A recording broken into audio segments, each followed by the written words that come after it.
It's our 4th day here in Seoul and we are going to Gapyeong Station.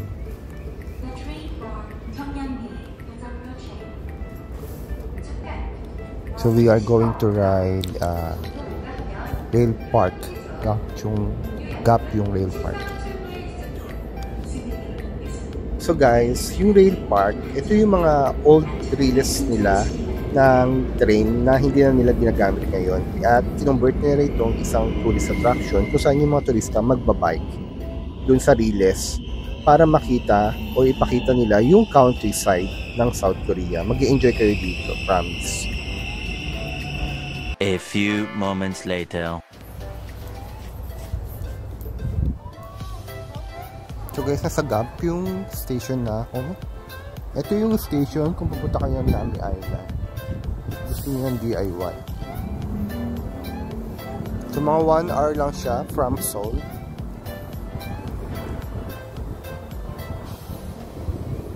Yung Rail Park.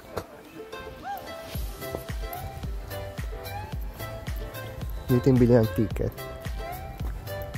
36,000 won.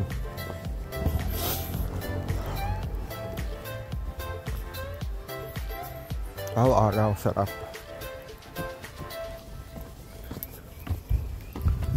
So from Gapyeong Station guys, nag-Uber lang kami. So less than 5 minutes lang naman yung travel time dahil malapit lang siya. Pwede kayo mag-bus, kaya lang may oras kayong bus dito. So nag-Uber na lang kami para hindi na namin hintayin yung bus. Malapit lang naman. So less than 200 pesos lang yung pamasahe.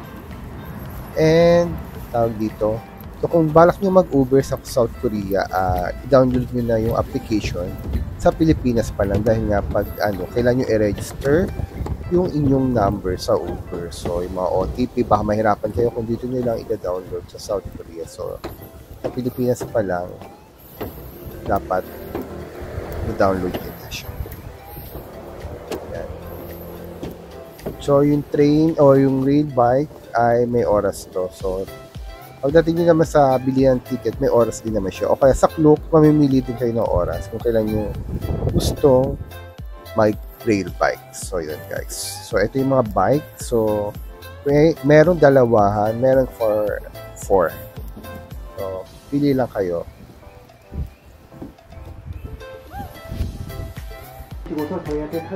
So guys, they are giving us instructions and reminders. So common ang reminder lang naman is distance sa kasunod bike saka wag hihinto. Yun lang naman yun. 이 브레이크를 여러분들이 직접 조작하시는 거기 때문에 브레이크를 안 잡거나 늦게 잡아서 앞에 가는 바이크에 부딪혔을 경우에는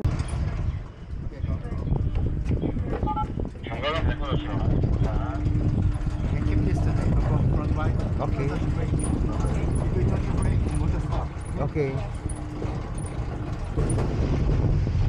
So yun guys, nag-remind ulit sila na to keep distance. And prior to that, chinek rin nila kung gumagana yung brake. So yun. So let's enjoy the view.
So guys, this is the North Han River or tinatawag nilang Bukhan. So tributary siya ng Han River. So napansin nyo, napakahaba ng Han River.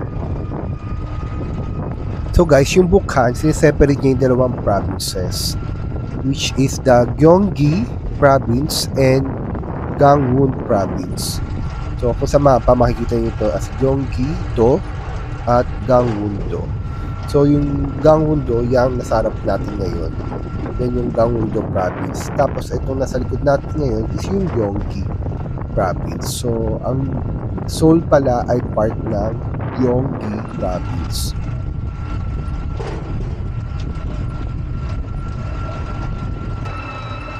So guys, it's winter season kasi ngayon, kaya yung mga halaman, halos lahat walang mga dahon.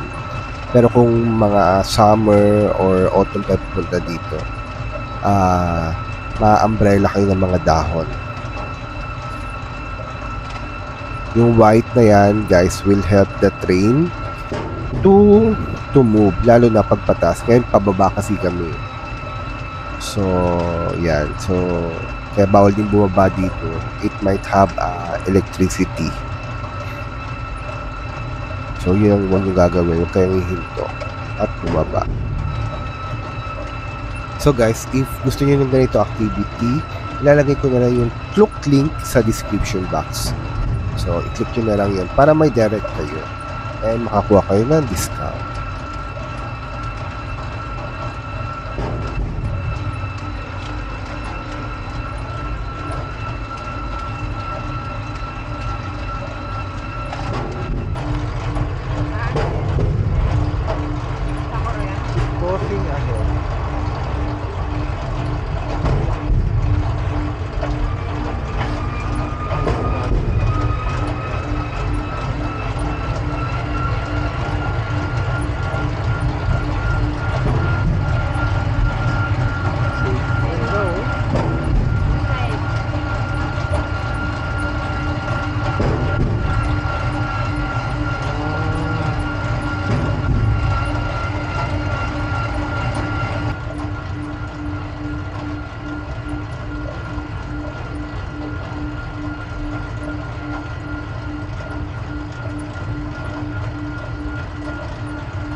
So guys, pag Sakura season, ganito yung itsura niya. So, tingnan nyo na lang yung screen.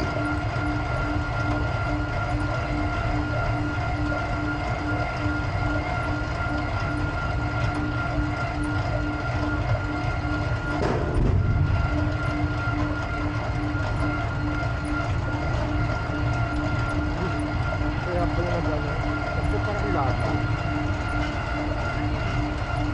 Yung figure.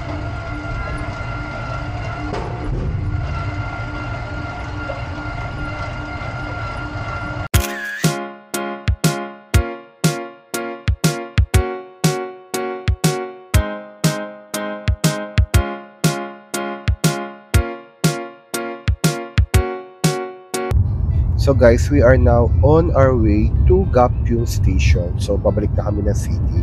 Yun lang talaga yung ginawa namin, mag rail bike. Since nakapunta na kami before sa Nami Island and Garden of the Morning Camp. So yun. So nasa Uber na kami and mga 5 minutes lang naman to. Bako ng yung ko ng tawag dito, Peter Station. Ganon. So, ayan. May CCTV.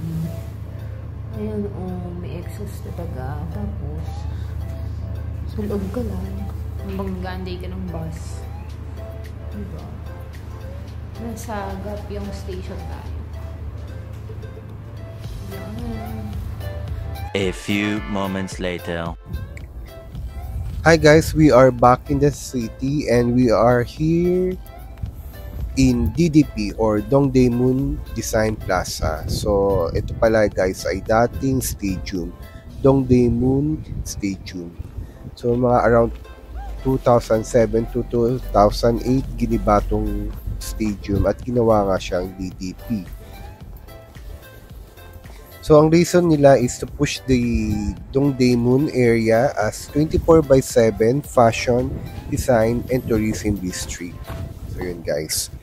So, dadaan lang kami dito pero talagang magdi-dinner kami. Early dinner. And may nakita kaming BHC chicken. So, it is one of the popular chicken restaurants here in Korea. So, pupuntahan natin siya. Malapit lang siya dito sa DDP.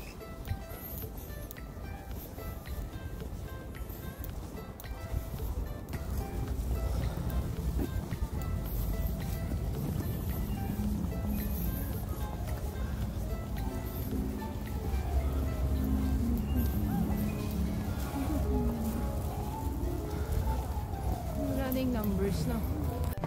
So guys, sa BHC chicken na kami and just across lang siya ng DDP or siguro outside ng exit 12 ng train station. Then yan, masyadong maluwag ngayon, wala masyadong tao sa restaurant. 5 o'clock pa lang ng hapon. So dito kami umorder ng chicken. Papakita ko sa inyo yung menu.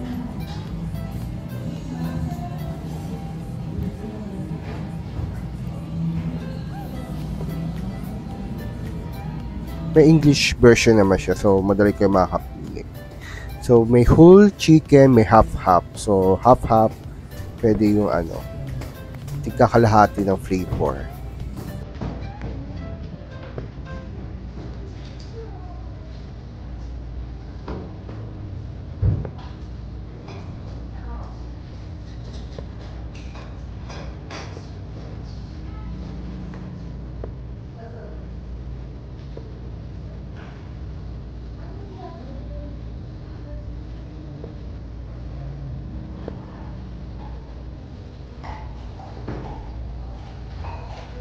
So, ito na yung in-order namin guys. Fries.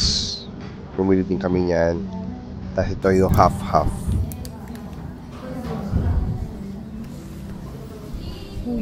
At bumili din kami ng kanin. So guys, yan yung BHC sa second floor siya. So yun. Sobrang busog namin and malaman yung chicken.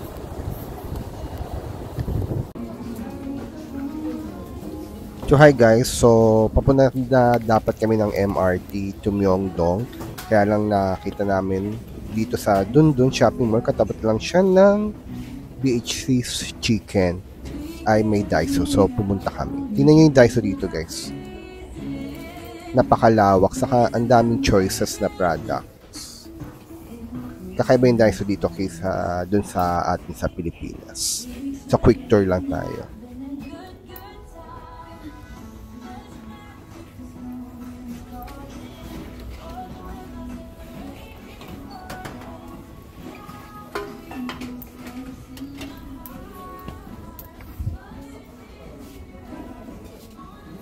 So guys, may mga kitchenware.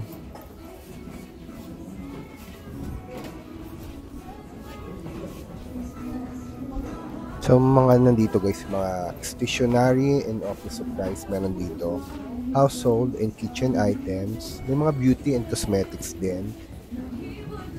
Ang meron dito, may mga travel and lifestyle accessories, mga home decor and storage.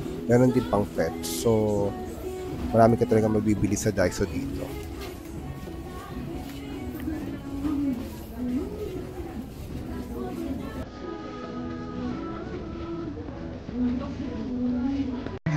So hi guys, napaka-chill lang talaga na itinerary natin ngayon. Ngayon naman ay nasa Myeongdong na tayo for HBAX. So yung bilihan na almonds. Gustong gusto ko kasi ito. And unti-unti na rin kami namimili ng pasalubong na iuwi sa Pilipinas. Yeah.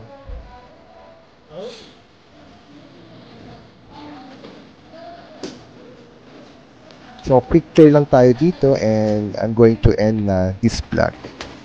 Alipap.